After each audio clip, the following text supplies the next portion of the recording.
ফ্যাসিবাদ সরকার পতনের বৈষম্য বিরোধী ছাত্র আন্দোলনে যোগ দেন শরীয়তপুরের সন্তান আসান সর্দার। তিনি মিরপুরের একটি গার্মেন্টসে চাকরি করতেন। গার্মেন্টস কর্মী আসান অন্যদের মতো আন্দোলনে যোগ দিয়েছিলেন, কিন্তু ভাগ্য সহায় না হওয়ায় যোগ দেওয়ার কিছু সময় পরেই তার পায়ে গুলি লাগে। এতে আহত হয়ে দীর্ঘদিন হাসপাতালে ভর্তি ছিলেন আসান। এখন অন্যের কাঁধে ভর করে চলতে হচ্ছে তার বাড়ির উঠোনে অথবা ঘরের মেঝেতে। তার পক্ষে একা চলাচল করা যেন অসম্ভব হয়ে পড়েছে। গুলিবিদ্ধ আসান সর্দারের বাড়ি শরীয়তপুর জেলার গোসাইরহাট উপজেলার প্রত্যন্ত গ্রামে।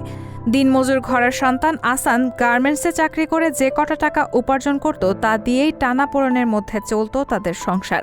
আসান বলেন, আমার বাবা নেই, আমি এতিম। ছাত্রদের ডাকে আমরা আন্দোলনে নেমেছি, রক্ত ঝরিয়েছি। গুলিবিদ্ধ হয়ে গত 2 মাস ধরে আহত হয়েছি, আমার কেউ খবর নেয়নি। সমন্বয়কদের উদ্দেশ্য করে বলতে চাই, আপনারা আমাদের রক্তের বিনিময়ে ক্ষমতায় বসে গেলেন। কোথায়? আমরা তো কিছু পেলাম না। টাকার অভাবে থেমে যায় আমার চিকিৎসা। বিনামূল্যে চিকিৎসা দেওয়ার কথা থাকলেও এখনো পর্যন্ত আমার খোঁজ খবর তো কেউ নিচ্ছেন না, রাখছেন না। চিকিৎসার অভাবে এমন অবস্থা চলতে থাকলে তার পা দুটো হারাতেও হতে পারে বলেন আসানের মা। তাই দরিদ্র পরিবারের দিকে তাকিয়ে সন্তানের চিকিৎসার জন্য সাহায্য চেয়েছেন বর্তমান সরকারের কাছে। রায়হানা মুন, সবার কথা।